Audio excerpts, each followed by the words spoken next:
Boys! Oh, come, please. Tinkers! Parrots! We are currently looking for one of Hunter's favourite books, and that is the only problem with having so many books is that they get lost. A stuck book. Stuck by Oliver Jeffers. That's one of our favourites at the moment, isn't it? Wish us luck finding it. I'm looking for it. What are you looking for? Stuck. Yeah. It's out in Papa's chair. Oh, go and grab it. I hear you. A surprise. Did you find it? A surprise? No, what is it? What is it? What What is it? Show me. Stuck. Sit down. This is one of our favourite books at the moment, and one of my ultimate favourite authors, Oliver Jeffers. His books are just very, very creative, very magical, and this is one of Hunter's favourites. That got stuck as well. In order to knock down his other shoe, Floyd fetched Mitch. Cats get stuck in trees all the time, but this was getting ridiculous. What did he do? It's two shoes in tree. And the cat.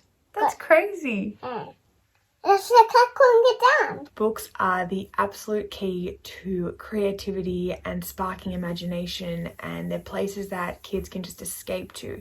There is magic within the pages of books, and you can learn so much from them. And I am a huge believer in reading with kids.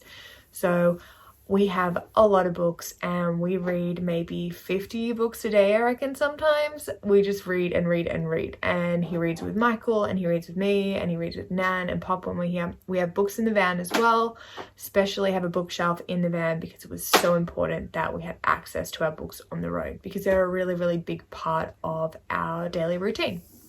Having access to a variety of books is so important. You don't have to spend a lot of money on a book collection. You just build it up over time. A super fantastic way to do it is if you're having a baby and you have no books, instead of people buying you a card, which costs like $7, ask them to write a message in a book instead, because that is something you can keep forever and read to your kid. And books can cost $7 as well. You go to Kmart, it doesn't have to be anything fancy, but you build up your collection. It's the best way to do it. So we're going to rearrange all the books, get the bookshelf looking nice and beautiful, and I will go through how we sort them out as well.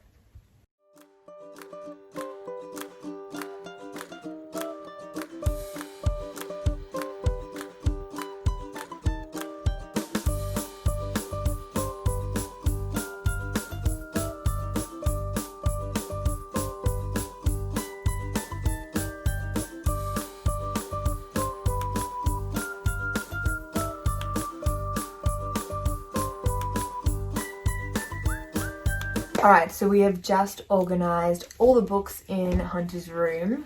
Look what I've done, H. These are all ones that Hunter can learn from. So these are the best ones, like Alpha Block books. C is for Cookie. You can read these ones to us, can't you? You're very clever at that. Hello. What's that one? Because I don't know because I encourage it. Yeah? This section here is my favourite section, and I will do a close-in for you. But it is all the books that are to do with emotional literacy and expanding their strategies on how to handle their emotions. Everything in this section is so valuable and so important, and you need to get all those books into your life and into your kids' lives. Down the bottom here is just nursery rhymes and this key book, which is The Jungle Book. So my dad got that for Hunter because it is his favourite movie, and they watch it together, and it's a very beautiful bonding experience. I think what's special about books is that they hold a lot of memories for us, and we can pass that information down onto our kids and our grandkids and have those really special moments with them, which is really cool. Second to them are my favourite books when I was a kid, and that is the Magic Faraway Tree series. So I've read this to him when he was really little, and we're just starting to look back at them again now, but he still is interested in books with pictures, so we just really read what he wants to read. This section here starts with all the books that are personalised for H. This one is all on Shadow, which is so cute. And then there's another one, and then this beautiful one, my brother's girlfriend made for Hunter. It's all about the things Hunter loves, and it's just It's so cool. It's a book on Hunter and it's amazing. We have about 6 books that are all to do with veganism and how we eat and how we live, which is really, really cool. This book is so beautiful. This is all about our Indigenous culture and our history and paying respects to our Aboriginal community, and it's truly wonderful. So I highly recommend that you invest in books as well that really explore your culture and your background and your history too. If you're after a book that looks at explaining gut health for kids as well, this is what you need. Happy Happy Poo, and it's amazing, and it looks at gut diversity and really explains the benefits of eating plants and why they're really good for us. In this section down here, H, I just put all of our books about animals and about nature.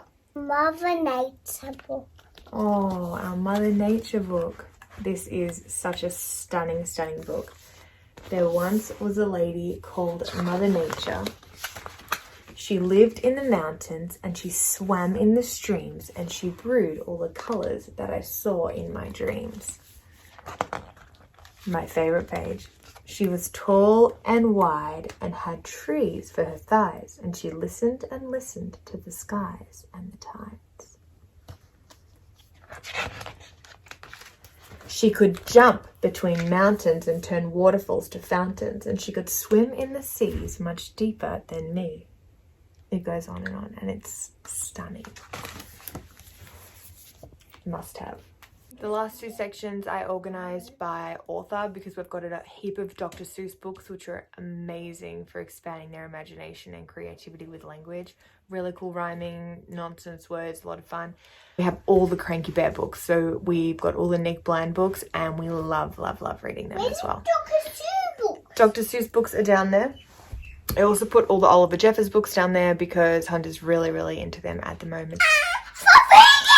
You found Fergus! And there's Bumble. I found Bumble! Currently reading this. It's a Can You Spot Them monster book, and it comes with a little magnifying glass that Hunter holds onto, and each page has its own story and all the monsters to find. But we really like it because every time we read it, I just find a different monster that's actually not part of the story and make up our own story. Don't be afraid to go off script in the book and make it fun for the kids as you go. The most incredible thing about books is that they have become a genuine emotional strategy and tool for Hunter to use. So lately when he's been getting upset or sad, he will look at us and say, go to my room and read some books. And for a 3-year-old to actually articulate that they need to have a break or have a timeout is absolutely incredible. And if there was ever a moment that when, you are parenting correctly, like you're on the right track, that is it for me and Michael. To hear him say, I need a break, I need a timeout, and to do that, to calm down, to feel better, I want to go and read books. That's amazing. It's a sustainable, beautiful tool that he can use. He's not wanting to bury those emotions with food or, lash out in aggression. He's actually saying, I want to calm down by reading some books. So it is so, so fantastic. My favorite book is London. And what are you eating right now? Chocolate cookie. A chocolate cookie and ready to read a book with Dad? Well, that's exciting. London book, Look Inside London. What do you like the most about this book? A train. My favorite book is Train. Michael and Hunter have also created these little bed seats that they sit on to read their books, and it is just so beautiful. Santa might go there. Orphan might go there. I want to sit there. I want to go there. Dad, come. Sit down. With a very own TV show and chauffeur-driven car. Feeling brave, she folded up her PJs and flannel, along with some ideas of her shadow YouTube channel. It's really important to keep their engagement high, so if they want to skip a page or just go almost to the end, you just follow their lead, keep them really engaged and just use the imagination that way. If you try and just hold them up to follow the storyline, that's when they'll get disinterested. It's all about keeping them in control of their learning as they go through the process of reading each book. My favorite book is Shadow. Hey, Shadow. It's so book Shadow. Going to read Shadow's book again. If you haven't got the message, go and get some book, read to your kids. It's a huge part of their development and learning, and you'll have fun along the way. We read books from the start of the day all throughout the day, and they're also a really big part of our nighttime routine. So what I will do is I will link down some of our favorite books in the comments below, and hopefully this gives you a little bit of an idea about the importance of books in kids' lives and some of our favorite books that we love to read as well. Boys! I can't